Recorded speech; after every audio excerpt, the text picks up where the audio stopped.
Nós temos município? Pouco mais de 120 mil eleitores. E a nossa zona eleitoral, a 222, a gente agregou os municípios de Campestre e Bandeira do Sul. A urna tem 30 camadas de proteção. Ela tem como se fosse 30 cofres, um seguido do outro, até chegar a placa-mãe lá que eles falam. Elas são auditáveis, elas são criptografadas, elas não têm conexão com a internet. Olha, Marquinhos, a gente brinca que a nossa eleição de 2022 começou quando terminou a eleição de 2020. No outro dia. No outro dia.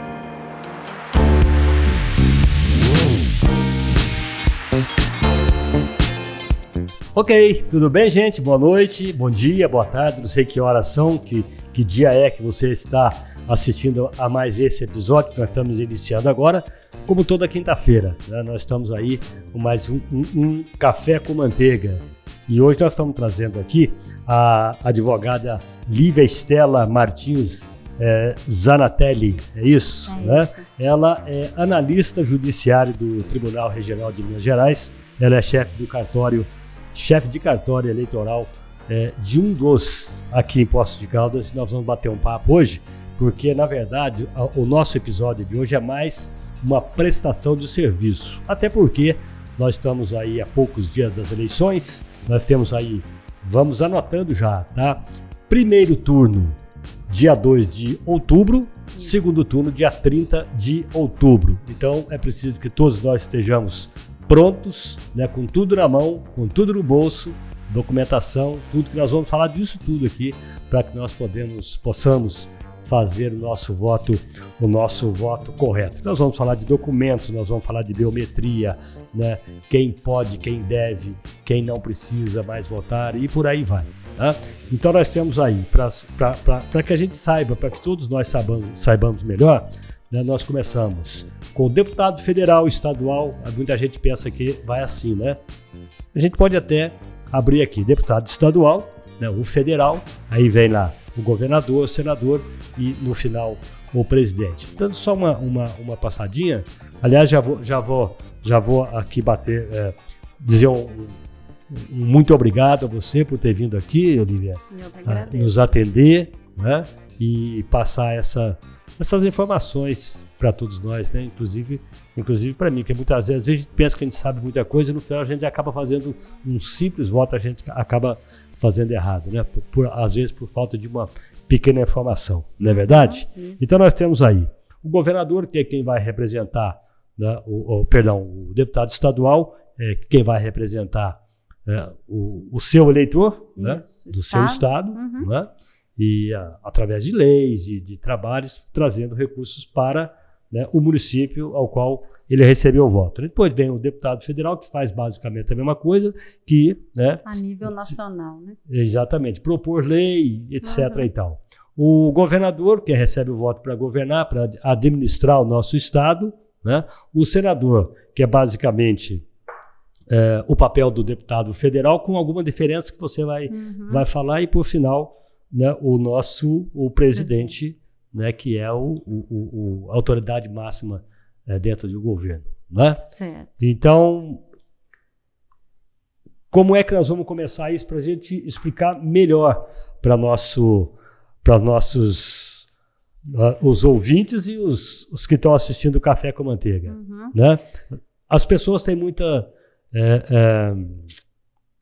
dúvida com relação à documentação, né? Que documento levar, porque às vezes o sujeito perde o título, de repente ele pode votar sem o título. Como é que funciona isso? Documentação para votar e data, né? Data, horário de votação, para que as pessoas não percam. A eleição, então, como você disse, primeiro turno dia 2 de outubro, ela acontece das 8 às 17 horas, né? Inicia às 8, encerra às 17 horas. E o mais importante para o eleitor levar para votar é um documento oficial de identidade com foto.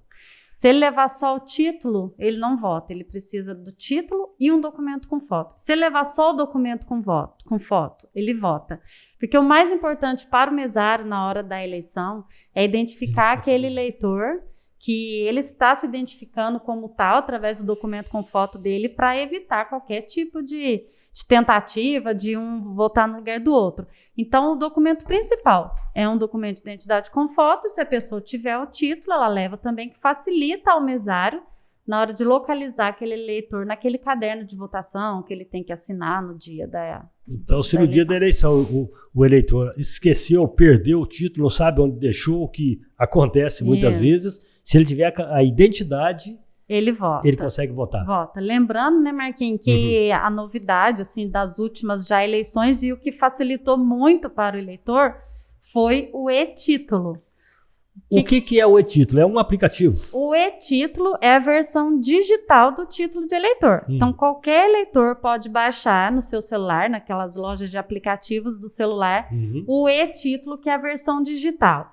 Nesse e-título, ele tem informações, todos os seus dados cadastrais na Justiça Eleitoral, o local que ele vota, a sessão que ele vota, se ele tem multa eleitoral por não ter votado nas últimas eleições. Se ele estiver fora do seu domicílio eleitoral no dia, ele pode justificar pelo e-título. E aqueles eleitores que já fizeram a biometria na Justiça Eleitoral, vai constar a foto desse eleitor no e-título. Então, aquele eleitor que já fez o cadastramento biométrico e baixar o e-título com foto serve também como um documento para votar, porque passa a ser um documento oficial com foto. Eu vi uma campanha, estava vendo uma campanha que agora você não precisa mais, se estiver fora do domicílio, é o voto em trânsito, que fala ali, é o voto em trânsito. Isso. A gente encerrou um pouco antes, né, agora das eleições, do período eleitoral, o voto em trânsito. Só valia, né, para cidades com mais de 100 mil eleitores. Então, tipo, aqui Poços de Caldas, a gente vai receber voto em trânsito. Vários eleitores de fora de Poços, que de repente não transferiram o seu voto para cá ou vão estar a passeio em Poços no dia da eleição, eles puderam optar por votar no dia da eleição em Poços, sendo que é como se fosse uma transferência temporária, só vale ali para o dia da eleição. Então chama voto em trânsito. Ele vota aqui em Poços, mesmo eles não sendo eleitor daqui, passada a eleição ele continua sendo eleitor daquele local da onde ele reside e tal. E só em cidades com mais de 100 mil eleitores, assim que a gente teve essa opção do voto em trânsito, e nós recebemos muitos requerimentos de voto em trânsito, muitos turistas, muita gente que mora fora e que vai estar em Poços no dia da eleição pôde optar por esse cadastro do voto em trânsito. Ok, e me diga uma coisa, hoje nós somos quantos mil eleitores temos hoje nós no temos, nosso município? Pouco mais de 120 mil eleitores. Contando que nós temos em Poços de Caldas, são 2 zonas eleitorais, como você falou, e a nossa zona eleitoral, a 222, a gente agregou os municípios de Campestre e Bandeira do Sul. Então, para nós, a nossa eleição, ela acontece em Poços de Caldas, Campestre e Bandeira. São 3 municípios. Então, você é chefe de cartório de Poços, Campestre e Bandeira. Do Sul. Só que Campestre e Bandeira do Sul não tem cartório eleitoral. Então, os municípios pertencem à sede de Poços de Caldas. Então, quando eles têm que resolver, tirar um título, seja o que for, eles vêm resolver tem que isso vir aqui em Poços de Caldas. Isso quando não tem essa opção que agora nessa última eleição, no começo do ano, o tribunal disponibilizou aqueles requerimentos através da internet, que era chamado de título NET. Então, muita gente pôde solicitar a primeira via do título, se transferência eleitoral, alteração de nome, pelo título NET, sem ter que se deslocar para cá, né? Isso foi uma facilidade que veio no início da pandemia, mas que veio para ficar, porque o eleitor esse ano teve essa possibilidade de solicitar tudo pela internet. Ok, antes que eu me esqueça, eu acho importante, o cartório eleitoral está na Rua São Paulo, né? Rua São Paulo, 653, quase em frente à igreja de São Benedito. Rua São Paulo, 653. Então, qualquer problema que a pessoa venha a ter, qualquer dúvida com relação à documentação, ao título de eleitor, até quando pode ser feito essa transação de título de eleitor? Ou já acabou? Já acabou. Em ano eleitoral, o nosso calendário eleitoral ele prevê que há 150 dias antes da eleição, o que deu dia 4 de maio, o cadastro fecha. Quando a gente fala o cadastro fecha, é o quê? Essa movimentação do eleitorado, de transferência de uma cidade para outra, mudando o nome, mudando tudo, porque os tribunais, eles precisam desses 150 dias até a eleição para confeccionarem aqueles cadernos de votação, quando você vai votar tem seu nome lá, para fazer o pacote de dados daquela urna, daquela sessão, com os dados daqueles eleitores. Então, 150 dias antes, o cadastro fecha para que o TSE possa organizar aqueles dados do país todo e transportar isso em pacote de dados para inserção nas urnas. Então, foi dia 4 de maio que encerrou. Agora, só volta a abrir esse cadastro para qualquer tipo de movimentação para o eleitor dia 8 de novembro, após o segundo turno. O pessoal teve, o eleitor teve o ano passado inteiro. Desde 2020, 2021 resolver, até né? agora. A gente pergunta, né? Porque é legal a pessoa saber, né? Até para ele saber que ele já perdeu, que ele já não vota mais. E o que implica? O que acontece a pessoa que não votou? Quais são as implicações negativas, claro? Sim. O eleitor que não vota e não justifica, porque se ele não vota porque está fora do seu domicílio eleitoral, ele tem o direito de justificar. Então, quando a gente fala que o eleitor está irregular, é dizendo que ele não votou e também não justificou sua ausência às urnas. Incide para ele uma multa eleitoral. É uma multa pequena, assim, comparada às multas eleitorais de candidatos, partidos e tal. Aqui em Poços de Caldas, na maioria de Minas Gerais, do Brasil, é no valor de R$ 3,50. Só que se o eleitor não regulariza essa multa e incide 3 multas eleitorais, o título dele é cancelado. Aí, com o título cancelado, cancela o CPF, que está intimamente ligado com as obrigações eleitorais. Ele pode ter algum problema em conta bancária, porque hoje em dia está tudo relacionado, CPF, título e tal. Ele pode, numa universidade, instituição de ensino público, ele não conseguir fazer a matrícula, porque o CPF está cancelado, o título está cancelado. Participar de um concurso público. Exatamente. Ele não consegue tirar aquela certidão de quitação eleitoral para passaporte, para viagem internacional que a Polícia Federal pede. Então, assim, não é recomendado que o eleitor deixe chegar a esse ponto do título cancelado, porque ele vai ter que pagar as mesmas multas que ele já devia, só que ele vai ter que refazer um título novo. Ele vai ter que ir no cartório, passar por todo o processo, como se estivesse tirando um novo título, entendeu? E vou fazer uma pergunta aqui. Casar, pelo menos no cartório, ele tem algum problema se ele tivesse o título? Não tem. Não. Na questão de cartório de registro civil, para casamento, isso aí não interfere, não. Agora, o que pode acontecer é ele ter, assim, de provar essa quitação eleitoral até para se candidatar. O candidato ele tem que estar quite com a Justiça Eleitoral, né? E para concurso, para passaporte, para matrícula. Então, a não quitação que sai na certidão impede ele, às vezes, de algum ato da vida civil, assim, que ele precisa regularizar antes. De repente, até para um emprego numa empresa privada, né? Agora, quem tiver com o título cancelado agora, não consegue regularizar mais para essa eleição, não dá mais tempo. Só a partir de novembro. Só a partir de novembro. Quem não regularizou até maio e continua com o título cancelado, para essa eleição não vota. A pessoa com o título cancelado, ela não vota. O nome dela não consta no caderno de votação. Tem muita gente que fala, eu não vou votar, depois eu pago essa multa aí, R$3. Isso aí não, R$3 por cada eleição, né? Então, é realmente um valor, assim, bem irrisório. Tem gente que mesmo que a gente vê que prefere, às vezes, não votar, não justificar e depois quitar a multa, né? Mas é uma opção de cada eleitor, né? A gente gosta de manter o cadastro eleitoral sempre em dia. Você pode falar mais um pouquinho da biometria? A biometria, o que é? É a coleta de dados do eleitor lá na Justiça Eleitoral para uma identificação mais precisa daquele eleitor. Então, quando ele chega no cartório para fazer qualquer tipo de operação no cadastro eleitoral, ele passa pelo processo da biometria. A biometria está suspensa desde o início de 2020 por conta da pandemia, porque tinha que tirar foto, tinha que colher as digitais, então não se achava conveniente, né, na época. Até hoje a biometria está suspensa, não voltamos a coletar dados biométricos do eleitor. Acredito que após as eleições, quando o cadastro reabrir, vamos voltar.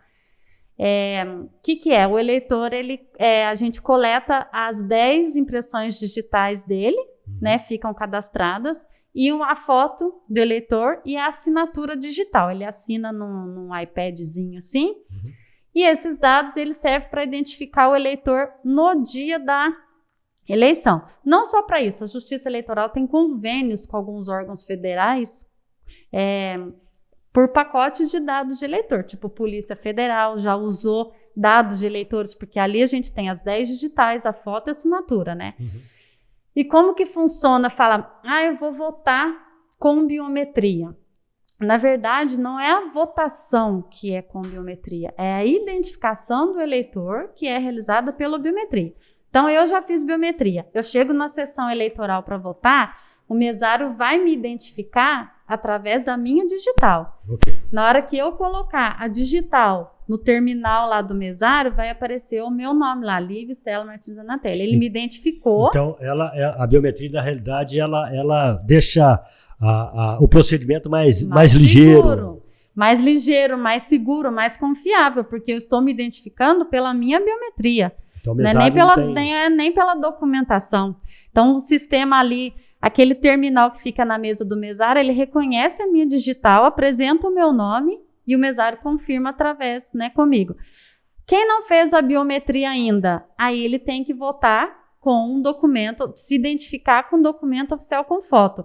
O mesário vai pegar o documento dele, localizar o nome dele no caderno de votação e habilitar esse eleitor para votar se ele não tiver nenhuma dúvida de que aquele eleitor, aquela documentação pertence àquele eleitor. Okay, então ela está querendo dizer... Então não é uma votação biométrica que muita gente fala, eu vou votar com biometria. Não se vota com biometria, se identifica... A biometria é um procedimento feito para... Isso, o eleitor se identifica por biometria. Com qual fundamento? Impedir qualquer tipo de suposta fraude, porque eu sou identificada pela minha digital, né? Não tem como eu alguém querer apresentar um documento falso no lugar de alguém. Então, é pela minha digital, garante que só eu posso votar em meu nome. Então, quem fez a biometria, na verdade, esqueci minha identidade, meu documento de identidade. Ele vai ser identificado com a biometria. Porque se ele não fez a biometria, não consegue votar. Aí o mesário nem vai pedir para ele colocar a digital no leitor. Se ele Mesmo que ele tiver com o título de eleitor. Sim. Porque os dados na urna... eles só liberam o leitor para colher digital daquele eleitor que teve a biometria cadastrada. A urna, ela acusa para o mesário, esse eleitor tem biometria, aí tem que colher a digital dele. E o eleitor que não tem a biometria, ele pede para digitar o número do título dele no terminal. Uhum. Então, esse ano, o que a gente vai ter? Como a biometria não é obrigatória ainda, foi suspensa por conta da pandemia, a gente vai ter o que a gente chama de votação híbrida, que é uma parte da população se identificando pela biometria e uma parte da população sem a biometria, porque a gente ainda não tem 100% do eleitorado com a biometria cadastrada. O dia que tiver todos os nossos eleitores com biometria, a votação é todos com identificação biométrica. Só por curiosidade minha até, você tem... Você tem hoje uma porcentagem de quem tem biometria e quem não tem? Uma média de 30%. Que tem? Que tem, bem pouco. Eu, honestamente, não sei se eu tenho biometria. O senhor não lembra se foi lá no cartório fazer? Não me lembro. Porque quando a gente começou a fazer o cadastramento biométrico aqui, passou meses, aí entrou a pandemia, aí suspendeu e não voltou até hoje. Eu consigo saber isso na hora da minha votação, não? Você pode saber pelo e-título. Se você baixar o e-título no seu celular e aparecer a sua foto, é porque você fez a biometria. Se você baixar o seu e-título no celular e ficar sem foto, no lugar da foto ficar cinza, é que você não fez a biometria, não tem a foto coletada. Muito bem, muito bom. Um outro assunto que nós que eu vou abordar aqui, vou pedir para Estela, perdão, para Lívia. É Lívia Estela, né? Estela é um sobrenome de família, mas me chamam de Lívia Estela. Quem deve votar, quem pode votar, quem não precisa mais votar. Tá. O voto, ele é obrigatório para os alfabetizados de 18 a 70 anos. Então, você tem de 18 até 70 anos, você é obrigado a votar. De 16 e 17 anos, você é facultativo. Se você já tiver o título e quiser votar, pode. Se você não votar, mesmo já tendo o título, não tem multa, porque é um voto facultativo. E os maiores de 70 anos, é facultativo. E os analfabetos, aqueles que se declaram e têm no cadastro eleitoral a condição de analfabeto, eles também estão desobrigados do voto. Se votar, conta. Se não votar, não tem multa. E esse analfabeto, naturalmente, o cara que não assina. Não lê, não assina, de não que escreve. forma ele vai votar? Às vezes... Através de impressão digital? Não, eles não votam através de expressão digital. Na verdade, o voto, na hora da votação, o eleitor precisa só digitar os números. Às vezes, o analfabeto não lê, não assina, não escreve, mas consegue copiar um desenho. Então, alguém vai escrever para ele. Ele vai saber, por exemplo, que o 4 é o 4, o 8 é o 8. O 4 é o 5, o 5 é o 8, é o 0, é o 1. E o voto dele é válido. Assim. É válido. Porque é um voto facultativo. Se ele não quiser votar, ele não é obrigado, mas ele pode. Bom, nós falamos aqui, eu acho que até se deu a passada, a pessoa perdeu o título de eleitor ou não sabe o local de votação. Se você quiser dar mais uma passadinha para que a pessoa... Hoje em dia, nos sites, né, tanto do TRE, Tribunal Regional Eleitoral de Minas Gerais, quanto do TSE, que é o Tribunal Superior Eleitoral, tem uma página dentro desses sites específica para o eleitor. Tem lá, eleitor, atendimento online, certidões, consulte aqui seu local de votação, consulte aqui sua regularidade eleitoral, se está kit ou se não está, consulte se você tem multa, veja tudo. Passo a passo, tem até um simulador de votação no site do TSE. Tem um simulador de votação, a pessoa clica, aparece a urna eletrônica e ela pode treinar, vamos dizer assim, um treino para o dia da eleição, ela não ficar confusa com relação à ordem de votação. Então, no site, o eleitor consegue todas essas informações. A não ser qual que é meu local de votação, se ele preenche lá dados dele, data de nascimento, os dados dele, aparece tudo, onde ele vota, o número da sessão, o nome do colégio, se ele tem multa, se ele não tem. E também pelo aplicativo e-Título. O aplicativo e-Título não é só para identificar o eleitor, ele tem um menu que tem todas essas orientações lá dentro. Qual é o seu local de votação? Onde devo votar? Multa eleitoral, quitação com a Justiça Eleitoral. Ele consegue, dentro do e-Título, se ele baixar no celular, ver todas essas informações. É só ele que entrar no celular e bater e-Título. E-Título. Nessas lojas de Play Store, Apple Store, ele põe lá E-tracinho, né? É um E-tracinho-título. E aí já tem, né? Baixou aí? Legal. É rápido. Aí você preenche com todos os seus dados, nome dos seus pais, data de nascimento, você cadastra uma senha para você ter acesso e ele fica baixado. Daí esse eleitor, como o Lucas, ele que acabou de baixar o e-Título, ele viu que, poxa, eu não votei o ano passado, né? Eu não votei o ano anterior, eu não paguei essa multa. Quer dizer, ele não vai conseguir votar. Ele consegue, Marquinhos, porque para cancelar o título precisa de 3 eleições sem votar. E o que ele tem que fazer? Ele vai ver no e-Título dele, situação eleitoral, vai estar regular, aí ele vota. Se tiver cancelado, ele não vota, porque aí pode ser que ele tenha ficado mais de 3 eleições. Então, se tiver suspenso, tem a situação do suspenso. O que é um eleitor que está com a situação suspensa? São situações... mais raras, mas talvez de eleitores que estejam respondendo a processos criminais. Eleitor que respondem tiveram condenações criminais pela legislação, aquele que foi condenado criminalmente, ele fica com seus direitos políticos suspensos enquanto perdurar a pena.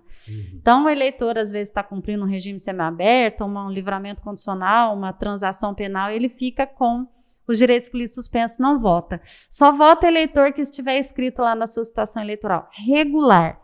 Porque uma multa não cancela, 2 multas não cancela, a partir da 3ª multa, tipo assim, uma esqueceu, tudo bem, terceira multa eleitoral, não. Aí não. Também já é demais, aí vai ser cancelado e aí você não vota se não regularizar. Tá. Mas mesmo que ele tenha uma pendência lá, eleição passada, multa eleitoral de 2018, ele tiver regular, ele vota. Enquanto o título dele não sair do status regular para cancelado, ele vota. Olha, Lívia, eu faço algumas perguntas que as pessoas, às vezes você que está assistindo, ouvindo a gente aí, gostaria de fazer. Então, por isso, você falou uma pergunta mais boba que o Marquinhos fez. Mas, não é confusa mesmo. Não, eu estou falando assim, uma pergunta que eu queria fazer é a seguinte. Sim. O encarcerado, ele está à margem da lei. Uhum. Ele pegou lá, o cara vai ficar 10, 15, 20 anos encarcerado. Como é que faz? Se ele gostaria de votar, ele vota? Não. Ele consegue? Não. Então, Marquinhos, toda eleição tem um projeto do tribunal que chama Voto dos Presos Provisórios. Uhum. Aí, no caso, são presos que ainda não tiveram julgamento definitivo, porque, como eu te falei, após o julgamento definitivo e condenação, os direitos políticos ficam suspensos. Então, ele não vota. Se ele ficar 10 anos, condenou, vai ficar 10 anos preso, ele não vota e também não incide para ele a multa eleitoral, porque ele está com a situação suspensa. Agora, aquele preso provisório que está aguardando um julgamento na prisão, ele não consegue sair. E aí mas ele também não está com seus direitos políticos suspensos ainda, porque ele não teve uma condenação definitiva. A partir do momento que ele toda eleição tem um projeto de se instalar sessões eleitorais dentro de alguns presídios. Aqui em Poços nós não tivemos essa autorização por vários N razões. Quantidade de presos provisórios mínimos para se montar uma sessão eleitoral, segurança da cadeia ou da penitenciária, interesse do órgão, né, penitenciário ou até autorização do juiz eleitoral. Então, a gente teve em algumas cidades essa votação dos presos provisórios, que vai se instalar nessa eleição. Aqui em Poços nós não tivemos essa instalação, pela quantidade insuficiente de presos provisórios para se montar uma sessão eleitoral. Então, esses presos provisórios, infelizmente, nessa situação de não se instalar uma sessão dentro do presídio, eles não votam. Tá. Eles não conseguem votar porque não é autorizada a saída deles para o voto. Né? E só para a gente matar isso aí, para tirar a dúvida, esse sujeito que, de repente, ele arrumou uma briga no boteco, aprontou alguma e foi preso 3 dias antes da eleição por um motivo qualquer. E ele vai passar o dia 2 de outubro na cadeia, por exemplo. Ele... Qual o rumo ele tomar? Ele perdeu a eleição? Ele não vota? Aí a gente entra naquelas questões do salvo-conduto, que, se eu não me engano, são 24 horas antes da eleição, não pode se prender ninguém, salvo em flagrante delito. Esse que foi preso provavelmente 3 dias antes. Quando essas prisões assim que se levam para a delegacia, às vezes, eles são soltos, tem fiança, ou conseguem um habeas corpus, ou uma liberdade provisória, não fica muito tempo esperando. E a legislação tem aquela questão de 24 horas antes da eleição, agora eu não me recordo se 24 ou 48 horas antes da eleição, só pode se prender um cidadão em flagrante delito. Então, são prisões assim... Se ele cometeu um crime? Se ele for preso mesmo na hora do cometimento do crime. Fora isso, um mandado de prisão, alguma coisa, não é cumprido nessas horas anteriores à eleição para garantir a esse cidadão direito ao voto. Porque são perguntas, né, que eu acho que as pessoas já passaram por isso, ou infelizmente pode acontecer com alguém, né, então eu acho que é legal perguntar. Você quer tomar uma água? Porque você está falando demais? Tá joia, tá ótimo. Estou acostumada. Né, você fica à vontade. Enquanto isso, eu quero aproveitar, quero falar aqui da Evolve Kombucha, que é nosso parceiro, né, o chá fermentado, o chá da vez, né, que protege, que blinda o nosso intestino, né, que nos dá a sensação de bem-estar no nosso dia a dia. Falar da Evolve Kombucha é um prazer, porque é o chá que eu geralmente, né, e o Lucas também, todos nós, até você já conhece também. Já, conheço muito. A kombucha é um chá que a gente, né, tem no nosso dia a dia. O pão de queijo Xodó de Minas, que daqui a pouco nós vamos servir um pãozinho de queijo para você. E o café caldense, o café puro, que tem cheiro, daqui ó, cheiro e gosto do verdadeiro e puro café de verdade, sem mistura, o café caldense, tá ok? Bem, voltando aqui, Lívia, nós falamos de justificativa, nós falamos? Falamos que pode ser pelo e-título, mas eu preciso alertar uma situação, Marquinhos. A justificativa eleitoral, ela só é aceita, isso também os eleitores confundem muito.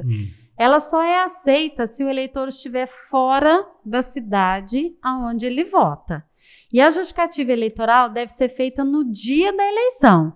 Então, assim, no dia da eleição, eu voto em Poços de Caldas, mas por algum motivo eu estou fora de Poços, eu tenho que ou entrar pelo e-título e fazer a justificativa que vai ser liberada pelo aplicativo e-título justificativa.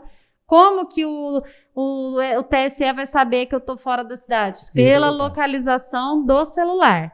Então, pela localização do celular, o sistema vai fazer um cruzamento de dados se a pessoa realmente está fora daquele município. Ou ele tem que ir numa sessão eleitoral daquela cidade onde ele está, fora da sua cidade, e em qualquer local de votação, preencher aquele formulário de justificativa, que a gente já conhece bem, um formulário, e entregar na sessão eleitoral, porque o mesário vai digitar aquela justificativa dele no dia na urna eletrônica. E a urna eletrônica reconhece, esse eleitor não pertence a essa sessão. Deseja justificar o voto? Sim. Por que tem que ser no dia? Porque para comprovar que ele está fora do seu domicílio eleitoral. Eu estava internada, eu estava a trabalho, assim, de turno, que eu não consegui sair, eu estava doente, eu estava fazendo qualquer outro tipo de coisa. Passada a eleição, por qualquer outro motivo documentado, o eleitor tem 60 dias para apresentar na Justiça Eleitoral ou pela internet, que libera um programa que chama Sistema Justifica. Ele tem 60 dias para comprovar para a Justiça Eleitoral por que ele não votou. Se ele esteve internado, por exemplo. Só que ele precisa do documento. Isso, um atestado médico, atestado do hospital. Se ele estava trabalhando em turnos, aqueles que entram às 7 da manhã, sai às 7 da noite, um atestado de trabalho. Então, assim, a justificativa é feita no dia, sem comprovação nenhuma. Só estou fora do meu domicílio eleitoral, vou lá e justifico. Se por qualquer outro motivo eu não votar, os próximos 60 dias, o eleitor tem que justificar, mas com comprovação do documento. Se ele colocar lá, não votei porque estava viajando, não vale, porque se estava viajando era justificativa no dia. Só aceita nesses casos de impossibilidade mesmo, de trabalho, de saúde, de falecimento, de repente, de alguém da família, alguma coisa assim que você vê que a pessoa não tinha condições de ir lá e justificar no dia da eleição. Aí passa pelo critério do juiz eleitoral, essa justificativa posterior. Ok. O eleitor que está fora do país. O eleitor que está fora do país vai poder justificar pelo e-título, por esses 60 dias após a eleição, comprovando residência, domicílio fora do país. Ele manda um comprovante do endereço dele, lá, uma conta residencial dele, comprovando que ele está fora do país nesses 60 dias, ou o eleitor que mora no exterior, mas tem o título no Brasil, ele pode regularizar o título dele sem multa, sem pagamento de multa, dentro de 30 dias quando ele retornar ao Brasil. Então eu moro fora, quero justificar no dia? E-título. Não quero justificar no dia, quero justificar nesses 60 dias que eu moro fora, por isso eu não consegui votar. Ele pode justificar de lá. De lá, tá. Por esses 60 dias comprovando que ele mora lá, por isso que ele não conseguiu votar. Ele manda pelo sistema Justifica da internet. Não quero nem no dia, nem nesses 60 dias. Quando eu chegar no Brasil, eu regularizo. Quando o eleitor pisa no Brasil, ele tem 30 dias para comparecer a uma unidade da Justiça Eleitoral e regularizar seu título sem o pagamento da multa. Que é essa multa de R$ 3,50, E esse cara que ficou 15, 20 anos fora do país, ele até esqueceu que mora no Brasil, nunca mais voltou, não deu as caras, como é que fica isso? O eleitor, se ele justificar 15 anos seguidos, ele está regular. Mas se ele não justificou? Aí o título dele vai estar cancelado, aí ele só consegue regularizar quando ele retornar ao Brasil, porque com o título cancelado não se regulariza só pagando a multa. Tem que pagar a multa e fazer um novo título. E para fazer um novo título é só o eleitor presencialmente, não serve fazer título por procurador, por procuração. Ele vai ter que ter um endereço de domicílio. Isso, ele tem que comprovar a residência, ele tem que comparecer pessoalmente, mesmo porque provavelmente a biometria já vai ter retornado, então vai tirar foto, coletar digitais. Então, para esse eleitor que está no exterior, é muito importante que ele mantenha regular os dados dele, porque se cancela, às vezes ele fica com dificuldade até de retornar ao Brasil pela ausência da quitação eleitoral, para renovar o passaporte. Então, assim, ele só vai poder regularizar pessoalmente. Então, que não deixe chegar nesse cancelamento, porque pode interferir até na renovação do passaporte dele com a ausência da quitação eleitoral. Uma coisa que a gente vê falar muito é do voto branco e o nulo. Vou anular meu voto. Vou votar em branco. Né? Qual que é o destino desses votos, né? Porque tem algumas verdades, alguns mitos. Você fala pra gente disso. Tá. Todo mundo, toda eleição, o discurso é o mesmo. Eu vou votar, o voto branco ou o voto nulo vai para quem tá ganhando. Primeiro que durante a votação, que é uma votação simultânea, Não se sabe quem está ganhando, não se sabe ainda quem está ganhando. É. E isso é um mito que a gente tenta desmistificar em toda eleição. Então, eu vou explicar para que fique assim, nunca mais o eleitor tenha dúvida. O voto é obrigatório, o eleitor tem que votar, mas ele não é obrigado a escolher dentre os candidatos que se apresentam. Então, o voto é obrigatório, mas eu não sou obrigada a escolher dentre aqueles que têm disponíveis, vamos dizer assim. Qual que é a diferença do voto branco e do nulo? O branco, ele tem a opção de clicar na urna tem aquele botãozinho, corrige, confirma, branco. Então, a urna te deu a opção de invalidar o seu voto com a tecla branco. Você vota branco, você não votou em ninguém, você invalidou o seu voto. Esse voto não é válido, ele não vai para nenhum lugar, ele não vai para o partido, ele não vai para o candidato, ele não vai para a coligação, ele não vai para nenhum lugar, ele é inválido. Você deixou de votar naquele cargo, você não quer votar, só como seu voto é obrigatório, você invalida ele. Estou cumprindo o meu papel de votar, mas eu não quero votar em ninguém. E o voto nulo acaba tendo a mesma destinação, ele é inválido, só que ele não tem a opção expressa na urna. O que é um voto nulo? Eu digitei um número errado e confirmei, eu invalidei meu voto, aquele número não existe. Ou propositadamente, eu não quero votar em branco, eu quero votar nulo, eu digito lá um número aleatório que não existe e confirmo. Para que serve voto branco e nulo? Só para fins de estatística. Para ter estatística da abstenção daquelas pessoas em votar em determinado cargo. E isso não tem nenhuma penalização. Não tem, é um direito do eleitor de votar branco ou votar nulo. Lembrando que o resultado de uma eleição se faz através da porcentagem, né, da quantidade de votos válidos. E votos válidos não se incluem votos brancos e nulos. Exato. Então, dentro daqueles votos válidos, vai se definir o candidato que tiver a maioria dos votos. Porque quando eu falei de verdade, de mito, né? A gente isso fala, é muito você está votando branco e nulo. O voto, o nulo vai para quem está ganhando. Não existe isso. O cara votou branco. A única diferença do branco e o nulo é como a forma que você está invalidando o seu voto. Uma, você vai direto na tecla branco, não quero votar em ninguém, estou exercendo meu direito de não escolher ninguém. Eu voto branco e o meu voto é inválido. Ou nulo, eu quero lá digitar um número aleatório, então errei, não prestei atenção, errei, confirmei, meu voto é inválido, porque se não existe aquele número que eu digitei, não vai para ninguém. Então, papo, gente, esse papo que o voto branco ou nulo vai para quem está perdendo, quem está ganhando, não vai para ninguém, você faz o que você acha que deve fazer. Exatamente. Teu voto. Agora, o legal é votar, né? Escolher um candidato. Com consciência e tal, e saber que esse voto ele é inválido, ele é descartado e só serve para estatística, ele só serve para mostrar, de repente, o grau de satisfação da população em relação a determinada eleição. Teve muita gente que votou em branco ou nulo, você vê que as pessoas estão descontentes com os candidatos que se apresentam, né? É mais para. Eu vou te fazer uma pergunta, não sei nem se devo, mas vou fazer, você responde, será que deve? Esse lance a obrigatoriedade do voto, você como chefe de cartório, né? O que você pensa disso, como analista judiciário? Então, Marquinhos, sei muito já se discutiu a respeito dessa obrigatoriedade. Eu, particularmente, acho que a gente deveria caminhar no sentido da não obrigatoriedade.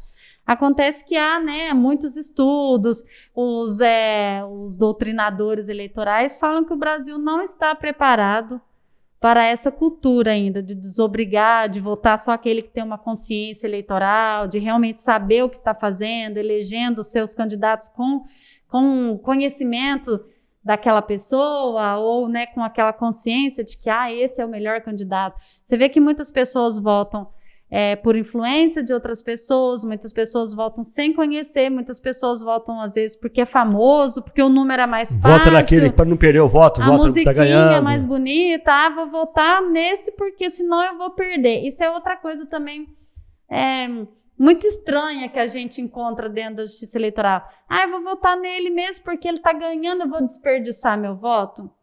Não existe uma competição de voto, eu vou votar no que está ganhando. Se não existe, eu tenho que votar no que está ganhando como se então ganhamos, eu tô no time do que ganhou. Você tem que votar na pessoa que você considera mais preparada para exercer aquele cargo. Então, se todo mundo pensasse dessa forma, eu vou votar no mais preparado, no que eu tenho conhecimento da história, de toda aquela história do candidato, talvez o resultado da eleição poderia ser até diferente, porque a pessoa fica entre o que está ganhando e o que está mais na frente. Eu vou te dizer uma coisa, eu vou falar isso, até porque nós não viemos aqui para discutir esse tipo de assunto, mas essa análise de que o povo brasileiro não está ainda preparado para ter essa cultura, essa cultura de ele determinar se ele vai votar ou não sem a obrigatoriedade, né, pode partir um pouco do povo, mas parte também da falta de credibilidade que tem o político hoje, né? Sim, é todo um conjunto, né? Um conjunto, por exemplo, o voto nulo, o voto branco, né? É nesse ponto que a gente vê, às vezes, o branco e o nulo na estatística só crescendo. Nas últimas eleições para cá, a porcentagem de votos brancos e nulos, ela só vem crescendo. Mas Isso você vê a pessoa, assim, ela está exercendo a obrigatoriedade ao voto dela, mas ela não está...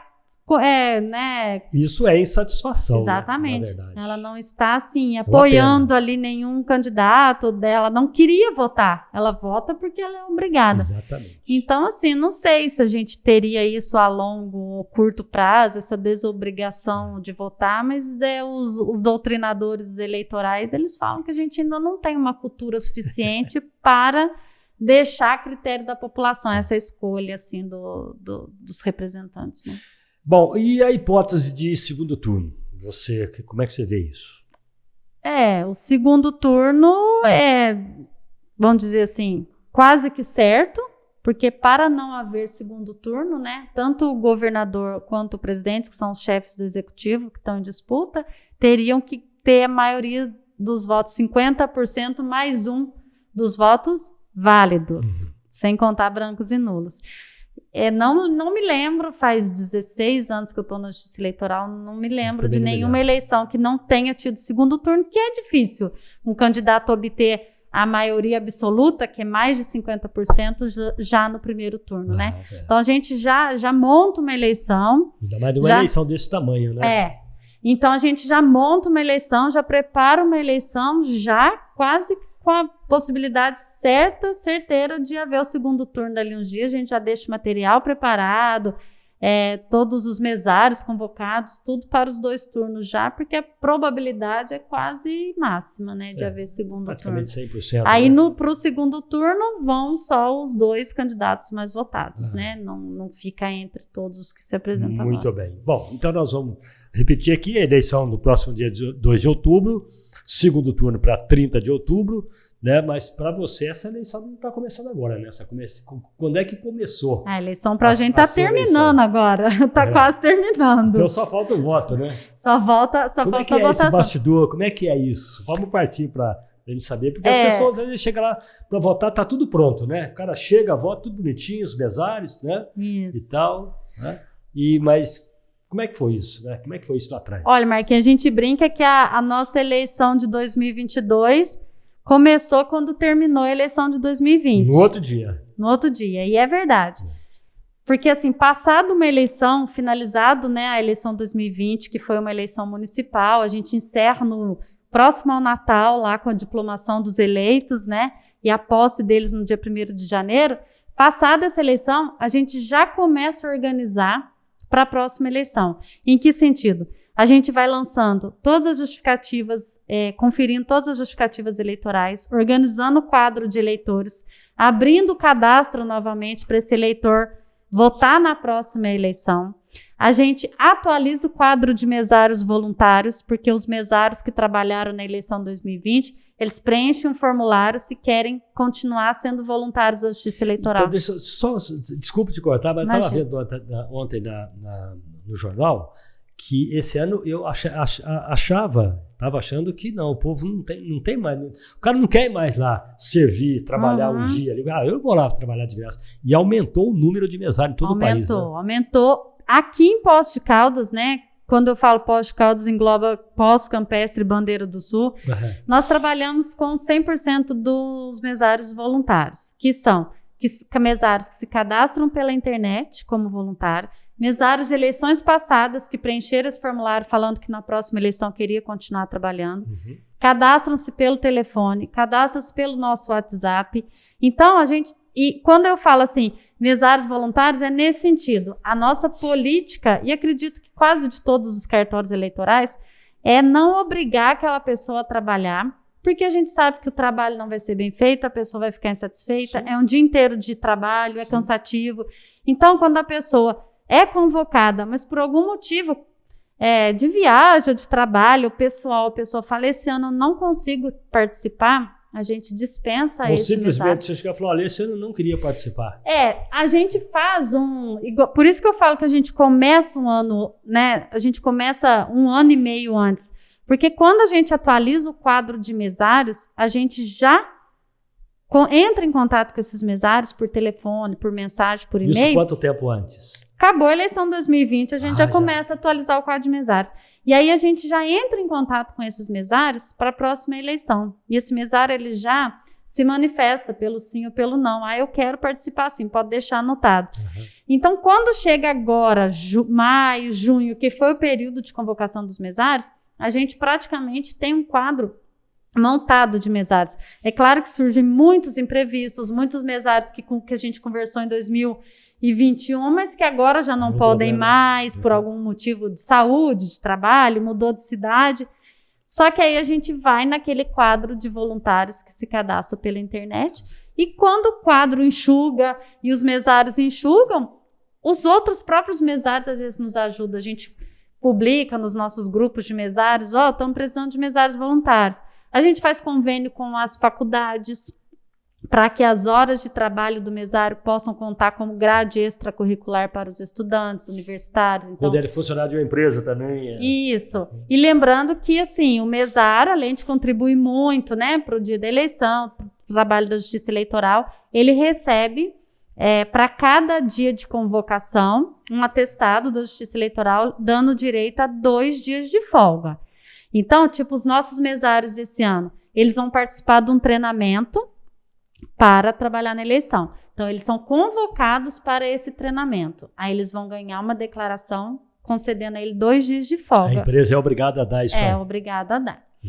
É uma legislação, uma lei federal, então ele tem direito a esses 2 dias de folga. Ele vai trabalhar no primeiro turno, ele tem mais 2 dias de folga. E se ele trabalhar no segundo turno, se houver segundo turno, ele tem mais 2 dias de folga. Então, às vezes, para um mesário que trabalha numa empresa privada, alguma coisa até pública, a pública até a gente tem mais procura, porque a privada, às vezes, o mesário fica com receio de ficar apresentando essa dispensa do trabalho, né? Então, com o treinamento e os 2 turnos, o mesário, nesse ano de eleição, ele consegue obter 6 dias de folga no trabalho, em ajudar a gente na eleição. Tá vendo como é que é bom ser mesário? É um incentivo, né? E o mesário, ele tem algumas vantagens, tem alguns concursos públicos que o critério de desempate é se você já foi mesário.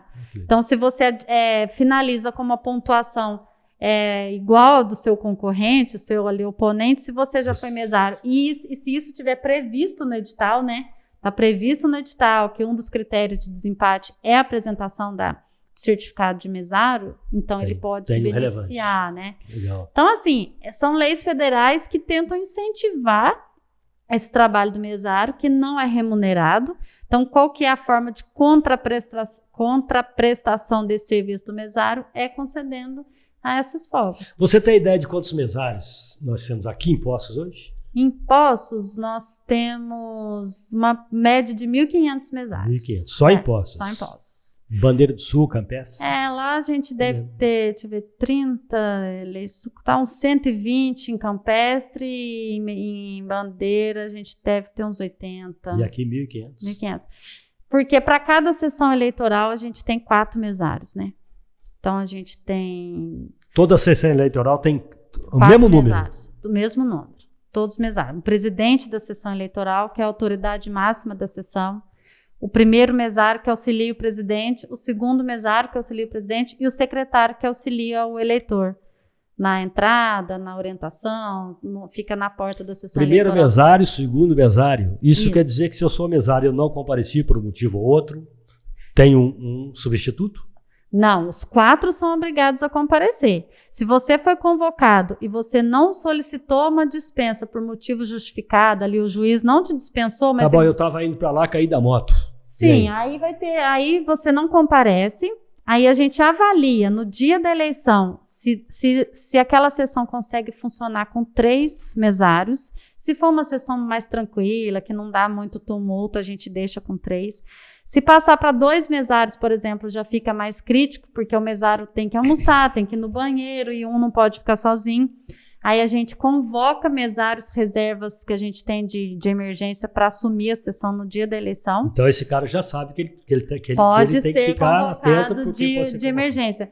E aí, esse mesário que, de repente, por algum motivo justo, de força maior, não conseguiu comparecer na sessão, depois ele vai ter 30 dias para justificar.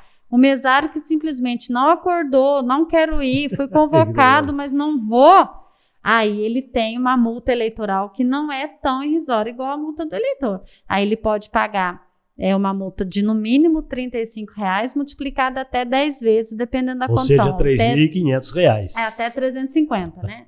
35 multiplicado a 10 vezes, 350. Para cada turno.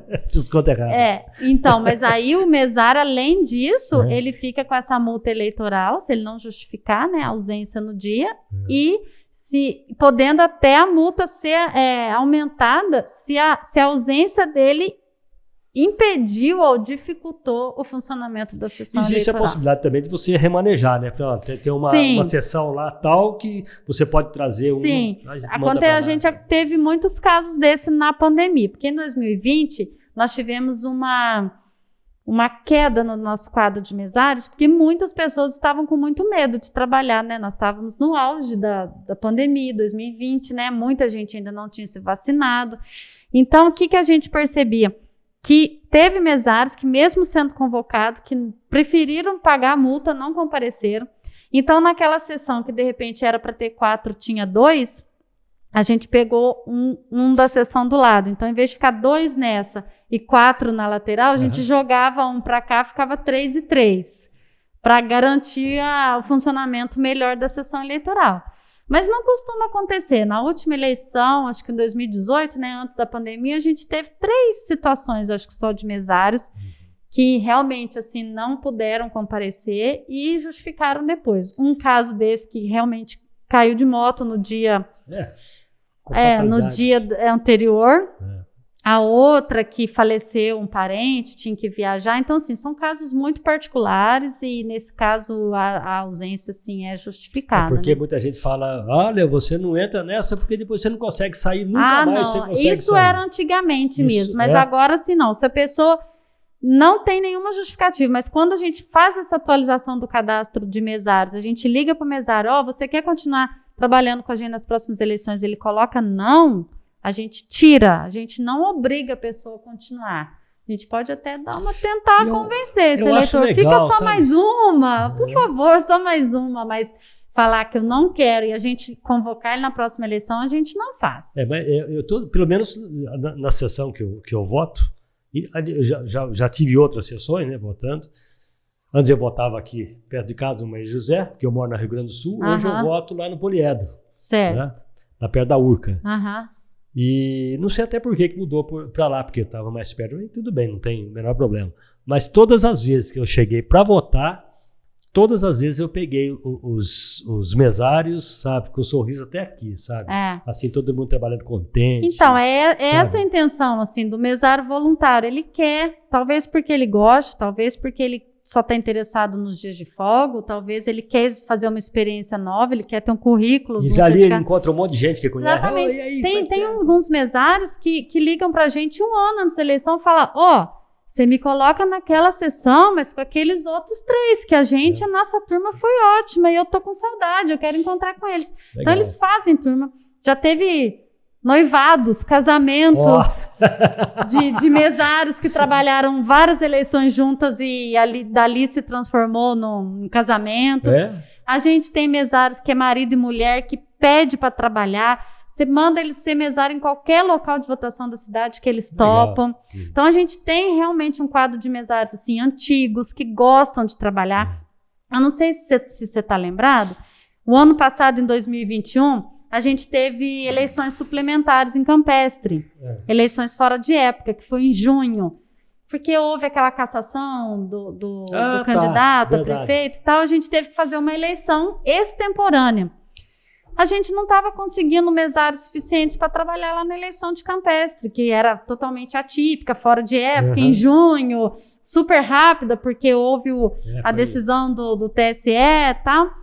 Os mesários de Poços ligavam para a gente, posso ir? Mas a gente não tem como te levar para lá. Não, eu vou com o meu carro mesmo, quer dizer, custeou o transporte, foi lá para Campestre, teve que sair mais cedo de casa para ajudar na eleição de Campestre, voltou de noite. Então tem mesário que gosta, tem mesário que tá com a gente há anos. E assim, aproveitando aqui a sua oportunidade, que a gente tem que parabenizar, enaltecer. Sim. E se pudesse, a gente dava um prêmio, um brinde para esses mesários, porque não é um serviço fácil. No atual contexto político que nós estamos, servir não de bom coração, né? Não é uma função assim tranquila, né? Então a gente tem que agradecer mesmo, enaltecer o trabalho dessas pessoas que fazem, porque se sentem mesmo assim, servindo mesmo, assim. Parabéns, né? Mesário e mesária, né? E então o pleito começa às 8 da manhã do dia 2 de outubro. Isso. E que hora que vocês chegam lá? Que dia que chega essa urna? Porque você chega lá, a urna chega quando para você? Lá? Então, as urnas, como eu te falei, a gente começa praticamente um ano antes com essa questão dos mesários, do cadastro do eleitorado. Aí, quando inicia o ano eleitoral, né, no início de 2022, a gente já tem todo o calendário eleitoral definido. O que tem nesse calendário eleitoral até chegar a outubro? A gente faz treinamentos, simulações, simulados, testes de desempenho para testar os programas de transmissão de dados. A gente faz vistoria em todos os locais de votação. Nós, esse ano, já fomos em todas as escolas de Campestre, todas as escolas de Bandeira do Sul, todas as escolas de Poços de Caldas que funcionam, né, como locais de votação.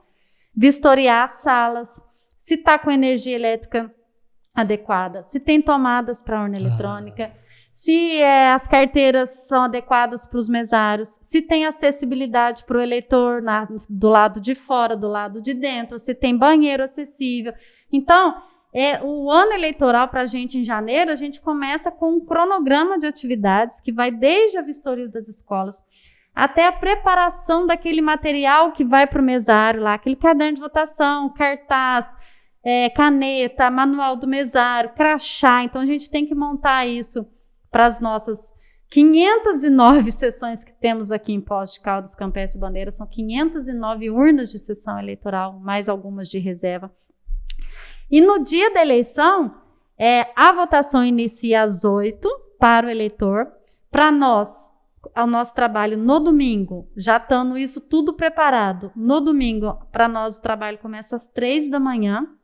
Aí nesse ponto, então, aí a urna já está lá. A urna chegou, né, no meados agora de agosto. E ela vai para onde? Porque ela fica no cartório. Sabe por que eu estou te perguntando? Porque uma urna eletrônica, ela não é uma brincadeira, né? Ela é uma coisa que tem que ser guardada às 7 chaves, etc e tal. E ela fica onde? Eu acho que você não pode falar, né? Posso, sim, é tudo público, viu, Marquinhos? Não tem essa questão de que as urnas não podem ser vistas. Ela chega quanto tempo antes do pleito? As urnas chegaram no meio de agosto, em meados de agosto, segunda quinzena de agosto. Elas vêm de Belo Horizonte para cá, para todas as cidades, né? Elas chegam, elas vêm vazias, totalmente vazias, é um equipamento vazio, não tem mídia, não tem chip, não tem nada. Só uma caixa. É uma caixa da urna vazia, a urna não tem nenhum programa inserido nela. Essas urnas chegam no cartórios eleitorais com a participação da PM. Desde a hora que as urnas param na porta do cartório eleitoral, a Polícia Militar já está presente, porque tem um convênio do TRE com a Polícia Militar. E a Polícia Militar só sai de perto das urnas o dia que essas urnas... Aliás, ela já vem em segurança de BH para cá. A Polícia Militar só sai de perto das urnas eletrônicas o dia que elas voltam para Belo Horizonte, passadas as eleições. Aí ela chega em Poços, ela vai para onde? Ela chega em Poços, ela fica no cartório eleitoral. A gente tem a parte de baixo do cartório eleitoral lá. É como se fosse uma garagem, mas a gente fez como se fosse um salão. Então, essas urnas ficam ali na sede da Justiça Eleitoral, aqui em Poços de Caldas, na Rua São Paulo. Tanto as urnas de Poços, como as urnas de Campestre e as urnas de Bandeira. Policiamento 24 horas, a polícia dorme e acorda em sistema de revezamento dentro do cartório eleitoral. E essas urnas, o que a gente faz com elas? A gente tem que olhar urna por urna, se tem alguma urna trincada, faltando algum componente, faltando tampinha, faltando fone, faltando botão, faltando teclado. Aí, conferidas todas as urnas, a gente faz testes de funcionamento. São quantas urnas no total? Aqui em Poços nós recebemos 509 urnas, considerando Poços, Campestre e Bandeira, e mais uma reserva de contingência. Você havia até falado anteriormente, tá. Aí a gente vai fazer os testes nas urnas eletrônicas. O que é teste? Teste de funcionamento. Quando a gente liga a urna sem nenhum programa inserido nela, a gente tem que testar se todas as teclas estão funcionando, se todo o vídeo está legível, se a impressorinha que sai aquele papelzinho atrás está imprimindo corretamente. A gente tem que trocar as bobinas da urna, porque elas vêm pequenas, de testes que são feitos em Belo Horizonte. Então, a gente troca por uma bobina de impressora grande para ela conseguir imprimir tudo sem picotar no meio. A gente testa o fone para um eleitor que tem deficiência visual, é disponibilizado um fone para ele. Então, a gente testa se colocando o fone está audível o som da urna eletrônica. Então, hoje, a acessibilidade para votação hoje ela é completa, vamos dizer assim. Ela é completa. Pro deficiente, todas as sessões? Sim, todas as sessões. O deficiente visual, ele tem a opção de colocar o fone para escutar a sequência da votação. Não é falado o voto. O programa orienta esse eleitor no fone. Você está votando para... Entendeu? Tá. Tem a intérprete de Libras, que é uma novidade desse ano, que em todas as sessões eleitorais, em todas as urnas, no cantinho, não lembro agora se é o direito ou esquerdo, no cantinho da urna, vai ficar uma intérprete de Libras, né, para o surdo-mudo ali poder se orientar, se está votando para algum cargo específico, lembrando que ele não fala o voto do eleitor, ele só conduz o eleitor ao processo de votação. E a gente tem também o deficiente visual. As teclas da urna tem aquela linguagem braille. Braille, né, que chama? Aquela braille, linguagem, né? Braille nas teclas. Então, as teclas da urna são uma reprodução de umas teclas do telefone, a sequência. Então, ela sabe que a sequência dos números, o centro ali é o número 5. Então, ela consegue fazer a leitura em braille das teclas da urna eletrônica. Então, essa questão da acessibilidade é uma coisa, assim, que é preocupação do nosso tribunal. Então, isso tudo a gente testa nas urnas eletrônicas. Se a urna estiver em pleno funcionamento, todo aquele maquinário está funcionando, a gente guarda novamente as urnas e aguarda na semana, 15 dias antes da eleição, quando o tribunal disponibiliza para nós as versões, que a gente chama as versões, os pacotes que serão inseridos através de mídias e chips dentro da urna eletrônica. Então, esses pacotes têm assinatura digital, são criptografados, são auditados, tem toda uma sequência de senha, só juiz eleitoral que tem senha para liberar os pacotes. Então, essas mídias, elas são geradas em programas oficiais da Justiça Eleitoral e elas são, a gente chama de carga. É feita essa carga inserindo esse programa na urna eletrônica e essa urna é lacrada. É um jogo assim acho que são 12 lacres que vai em todas as aberturas ou compartimentos da urna eletrônica, numerados, todos os lacres numerados, com a assinatura do juiz, com a assinatura do promotor eleitoral e dali as urnas ficam prontas para o dia da eleição. Então, quando eu te falo que a gente chega às 3 da manhã, porque a gente faz rotas, né? A gente consegue os veículos para que se façam rotas para que essas urnas estejam nos locais de votação às 6 da manhã, com o pessoal dos locais de votação que nós convocamos para ser os administradores daquele local, eles recebem todas as urnas daquele local às 6 da manhã. Então, das 3 às 6, a gente tem o trabalho de conferência dos veículos, identificação dos veículos, identificação dos motoristas, carregamento desses veículos com as urnas daquela rota. E às 5h30 da manhã, esses carros partem em direção aos colégios. Então, tem a rota que vai deixar urnas em 4 escolas. Ele passa às 5h30, 5:45 num colégio, deixa essas urnas com esse coordenador, vai para o outro, vai para o outro. Para que às 7 horas da manhã, a hora que o mesário tem que estar na sessão, a votação começa às 8. Às 7 horas, a hora que o mesário chega no local que ele vai ser mesário, ele pega essa urna da sessão dele com esse coordenador, vai para a sessão eleitoral, posiciona a urna, posiciona a cabina, prega a lista de candidatos, monta, né, toda a sessão eleitoral, os 4 mesários se organizam com os cadernos de votação para que às 8 horas a votação inicie. Então, quando o eleitor chega na sessão eleitoral às 8 horas, o trabalho já começou desde as 3 da manhã para que ele chegue e a urna já esteja lá preparada para o seu voto. Só dela contar que eu já estou cansado. Uma eleição não é brincadeira, um pleito eleitoral não é muita responsabilidade, né? E isso a gente tem que mandar as nossas urnas para a Campestre e para a bandeira do Sul. Tem ainda, essa né? também, então, né? É uma logística muito grande. E lembrando que a urna que sai do cartório nessa rota vai com a Polícia Militar, a outra rota com outro policial, a outra rota, a gente tem 18 rotas em Poços de Caldas, a gente tem 6 rotas em Campestre e a gente tem 1 rota em Bandeira do Sul. Então, todas essas rotas vai o motorista levando as urnas nos veículos, um pessoal de apoio da Justiça Eleitoral, para que faça a distribuição correta nos locais, e o policial militar. Então, as urnas, elas não transitam pela cidade sem vigilância, sem policiamento. É 100% do tempo com policiamento. Muito bem, nós falamos aqui da segurança das urnas, agora vamos falar da segurança, né, da credibilidade das urnas, que é muito discutido hoje, né? Principalmente em 2018, isso aconteceu muito, né, e vem acontecendo, né, o pedido do voto auditável. O que você me fala disso? Da segurança do voto. Eu votei, eu tenho certeza que meu voto foi para o meu candidato. Ô Marquinhos, isso é assim, primeiro é um tema muito polêmico, que muito tem se falado, né? Que a gente só ouve falar nisso.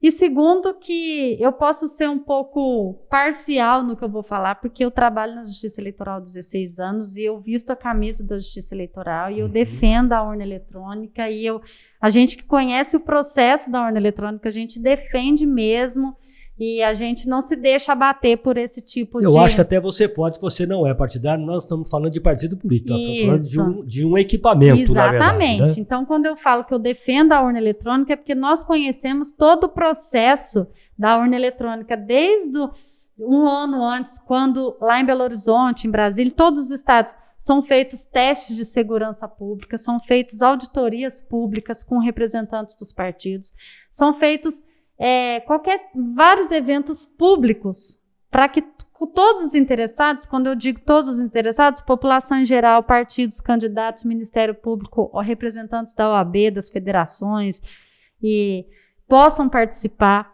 possam contratar seus profissionais para testar a urna eletrônica. Ela está querendo dizer aqui, gente, que, na verdade, o que ela quer dizer é que se o dia que essa urna estiver aqui, se eu quiser ir até lá, eu posso. Sim. Não é isso? Eu sou um candidato, eu posso, eu sou um cidadão, um eleitor, eu posso participar. E o que ela está dizendo é que as pessoas não vão, inclusive candidatos não comparecem. Todas as vezes que a gente vai fazer algum procedimento oficial na urna eletrônica, que é esse dia que a gente insere as mídias e os flashes, né, os chips na urna eletrônica, com dados dos candidatos para o eleitor votar, não são votos que a gente inclui na urna eletrônica, né? Que fique bem claro, a gente não coloca voto em urna eletrônica, a gente coloca os dados dos eleitores que são identificados naquela urna e aquela sequência dos candidatos para que eles possam escolher no dia da eleição. Então, nós publicamos editais nos jornais, na internet, no Diário Oficial da Justiça Eleitoral para candidatos, para partidos, para representantes dos mais diversos segmentos interessados, e raramente alguém comparece. Então, assim, é tudo público, é tudo com edital com antecedência, é tudo aberto, é tudo gravado. A imprensa, se quiser, pode participar, pode filmar, pode estar presente, pode assinar os lacres juntos, os lacres que lacram as urnas eletrônicas podem ser assinados pelo interessado que estiver presente. E raramente alguém comparece. Então, assim, muito se fala, se questiona, mas ninguém tá ali, ninguém quer conhecer o processo. A questão é essa. O processo é questionado sem se ter um conhecimento sobre ele. Então, a gente está cansado de participar de congressos, de lives, de eventos, onde se demonstram, né, através dos técnicos de informática do TSE, que a urna tem 30 camadas de proteção. Ela tem como se fosse 30 cofres, um seguido do outro, até chegar à placa-mãe lá que eles falam. Elas são auditáveis, elas são criptografadas, elas não têm conexão com a internet. Então, assim, eu trabalho na Justiça Eleitoral, a gente defende, veste a camisa da credibilidade das urnas eletrônicas, porque a gente conhece o processo. Quando a gente não conhece o processo, a gente se apega, às vezes, a um detalhe. Ah, um hacker fez isso, hacker fez aquilo. São 30 camadas de proteção dentro da urna eletrônica. Então ele vai ter que romper 30 camadas. Então, assim, é muito desenvolvido o sistema eleitoral brasileiro, né, eletrônico, e a gente, assim, cada dia vê a preocupação do próprio TSE, TRS, em dar essa transparência, em estar convocando o pessoal para participar, para fiscalizar, para auditar.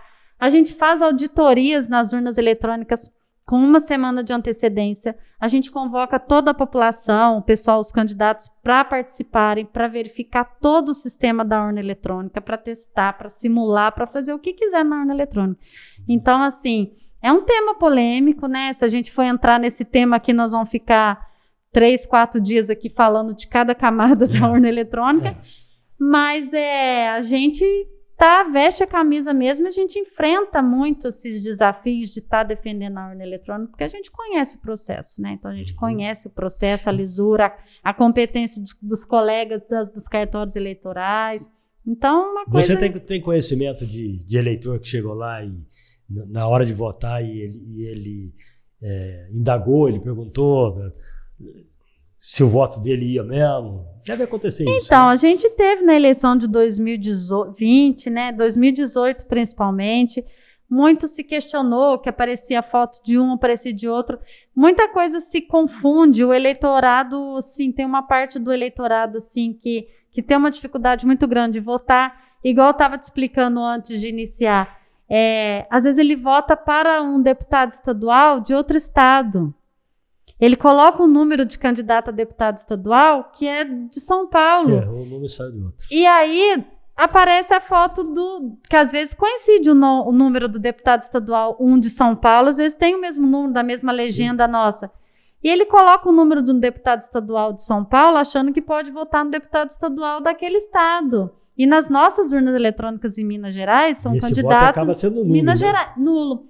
Aí ele questiona que a foto foi de outro, mas ele não votou, não apareceu aquela. Mas um eleitor de Minas Gerais, ele não vota num deputado estadual de outro estado da federação. Então ele pega aquele número que ele simpatizou, digita, vai aparecer a foto. Se for um número coincidente, vai aparecer a foto de um deputado estadual de Minas. E aí ele fala que tá errado, trocaram a foto. Mas você vai avaliar cada situação, você vê assim... Muitas vezes uma certa ignorância de conhecimento na hora de votar, às vezes um desespero na hora de votar e digita muito rápido e aperta o confirma, não espera carregar. Esse ano uma novidade da urna eletrônica, uma novidade técnica, é que assim que você terminar de votar, a urna vai exibir uma tela com a foto do seu candidato, tipo uma segunda confirmação. Você só consegue confirmar o seu voto na hora que aparece, tipo, quase que um resumo. Candidato tal, a foto, o nome, o número. Tipo assim, quase perguntando, é este mesmo? Confirma. Que antes você digitava, confirmava. Às vezes não dava tempo do processador aparecer ali todos os dados do eleitor, ele falava, não apareceu a foto, agora eu não tenho certeza se eu votei nele. Então, é uma novidade de técnica esse ano na urna. Você vai digitar o número, vai aparecer na tela quase que um resumo do seu candidato com a foto e tal, e a urna só vai aceitar a confirmação depois que aparecer essa tela. para tentar evitar esse tipo de alegação. Não via foto, não tinha foto, era, sabe? Fica mais claro, né? Tenta. Então, você vê que, assim, a cada ano, a tentativa de deixar para o eleitor ali toda a transparência, a clareza na hora do voto, tá sendo feita, entendeu? Mas as desconfianças, as críticas, a gente sabe que vai continuar acontecendo, por mais que faça, sempre vai ter um ou outro que não conhece o processo, que vai acabar. E à medida que vai aparecendo crítica, aparecendo dúvida, e as pessoas às vezes não checam as informações, começam a acreditar numa coisa que não é verdade, é onde surgem as desinformações, né, que a gente está tentando combater diariamente, onde surge esse tipo de desinformação que passa, e a desinformação passa com uma velocidade maior do que a informação, né? Até porque a desinformação, ela é nociva, né? Então, ela a gente combate, já tem uma comissão do Tribunal de Combate à Desinformação, a gente tem sites que a gente pode checar a notícia. Nós recebemos, agora há poucos dias atrás, um WhatsApp do Tribunal, do Setor de Combate à Desinformação, de que qualquer coisa que possa surgir de fake news ou desinformação, para mandar para esse número, porque eles já vão checar em tempo real, sabe? Para poder esclarecer a população quase que em tempo real do que essa notícia que está sendo espalhada. Então, assim, é um trabalho intenso. Se o nosso trabalho aqui é quase insano, vamos dizer assim, por parte dos tribunais, TSE, é muito pesado, né? Para manter essa estrutura toda e manter toda essa credibilidade que a Justiça Eleitoral ainda tem. Essa eleição, só para a gente encerrar, essa eleição, eu falei de grandiosidade da eleição, pela grandiosidade da eleição, porque ela é uma eleição, vamos dizer... ela é geral. Geral, né? E qual é a que te dá mais trabalho? Uma eleição municipal ou uma geral para presidente, deputados, senadores? Municipal, sem sombra de dúvida. É muito vereador, né? Porque assim, na eleição geral, né, de candidatos que não são municipais, não é de prefeito, não é de vereador, a gente tem toda essa logística da eleição, a gente tem o trabalho com os mesários, a gente tem a montagem das sessões eleitorais, mas registro de candidaturas é feito a nível estadual e federal. Prestações de contas eleitorais é feito a nível estadual e federal. Propaganda eleitoral, rádio, TV, internet é julgada pelos juízes das capitais. Aqui o juiz eleitoral só tem o poder de polícia sobre a propaganda local, física, no local dentro do seu município. Na eleição municipal, além de toda essa logística que eu disse, de urnas e mesários, a gente tem o registro de candidatos, prefeitos e vereadores. A gente tem a prestação de contas eleitorais após a eleição de prefeitos e candidatos e partidos. A gente tem fiscalização da propaganda eleitoral local, física, internet, rádio, TV. A gente tem a distribuição do horário eleitoral dentre os candidatos, de acordo, né, com o tempo, de acordo com a legenda do partido, de acordo com o tempo que cada legenda tem dentro do horário eleitoral. Então, a municipal realmente... ela é um trabalho muito mais meticuloso, mesmo porque quando a gente faz uma eleição municipal, a gente faz 3 eleições municipais no mesmo dia, porque a gente elege prefeitos de Campestre, de Bandeira do Sul e de Poços de Caldas. Então, é como se fossem 3 eleições municipais simultâneas ao mesmo tempo. Então, a municipal, sem sombra de dúvidas, agora, com relação ao número de mesários... a logística da eleição, sessões, mesários, treinamentos, escolta, distribuição, é a mesma coisa. Consequentemente, ela é uma eleição mais cara do que a federal? Para nós? Assim, ou em termos gerais? Em termos gerais. Eu acho que a geral é mais cara, porque nós temos mais cargos em disputa, mais candidatos. A geral? Na município, não sei te falar assim, exatamente mais cara. Para nós, a gente tem... Mais trabalhosa, pelo menos. Mais trabalhosa, mais responsável, porque o registro, a prestação de contas, é tudo do juiz eleitoral do município, né? Não fica a critério dos juízes eleitorais estaduais ou federais. Então, para a gente, a eleição municipal ela é completa, vamos dizer assim. Ela vai do começo ao fim dentro do nosso juízo eleitoral. A geral, não. A gente tem parte da eleição que é feita pelos juízes eleitorais estaduais, federais e distritais, e parte que é feita em âmbito municipal, que é essa logística, são os mesários, os treinamentos. Então, ela é um pouco menos trabalhosa e com menos responsabilidades para nós. Bem. Ficamos, pelo menos, deu para entender mais ou menos o que é uma eleição, o trabalho que dá a eleição, o tanto que a moçada tem que sapatear, né? É isso, para que todo eleitor, né, possa ter essa tranquilidade de votar e escolha, faça uma boa escolha e tenha essa tranquilidade e essa certeza que foi feito um trabalho bem feito para que ele exercesse esse direito, né? Era isso que você queria acrescentar ou tem algo mais? Não, agradecer, igual já agradecer aos mesários, a vocês pela oportunidade. Acho que são informações muito úteis para os eleitores, né? Que muitos deles ficam em dúvidas na véspera da eleição. E abrir disponibilizar nosso atendimento lá na Justiça Eleitoral, de segunda a sexta, das 12 às 18, telefones e WhatsApp que a gente tem na internet. Da Rua São Paulo? 653, na esquina da Igreja de São Benedito. E qualquer dúvida, qualquer coisa que o eleitor precisar, a gente está até na véspera da eleição, nós estamos por conta disso. Muito bem, eu agradeço então, muito obrigado, prazer te conhecer. Igualmente. Bom trabalho, por exemplo, boas eleições, né? Amém para todos nós. Para todos nós, vamos lá votar, né? Vamos. Ficamos combinados então, gente, no próximo dia 2 de outubro, né, o primeiro pleito e dia 30 de outubro, com certeza, o segundo turno, né? Dessas eleições. Vamos fazer o nosso voto, né? Vamos esquecer que ele é um voto que nós somos obrigados a votar, vamos fazer o nosso voto consciente, sem anular, sem deixar branco, né? Vamos fazer o que tem que ser feito, já que merece ser feito, não é verdade? Eu quero agradecer aqui o Lucas, obrigado, Lucão, obrigado mais uma vez, e obrigado a você que ficou com a gente aqui. Você pode sempre acessar o sininho para se inscrever, para estar junto com a gente aqui. Nós estamos no Spotify, no Deezer, no YouTube, no Instagram. É só você acessar lá, Café com Manteiga Podcast, você nos acha por aí, tá? Esteve com a gente aqui o Café Caldense, puro e verdadeiro café, o pão de queijo Xodó de Minas e a Evolive Kombucha, o chá da vez, né? O chá probiótico que tem 0 açúcar, 0 álcool e é uma ótima alternativa ao refrigerante, nos dá dia a dia de felicidade, de muito bem-estar, tá bom? Mais uma vez, muito obrigado, um abraço a você. Nós voltamos na próxima quinta-feira com mais um episódio novo do Café com Manteiga.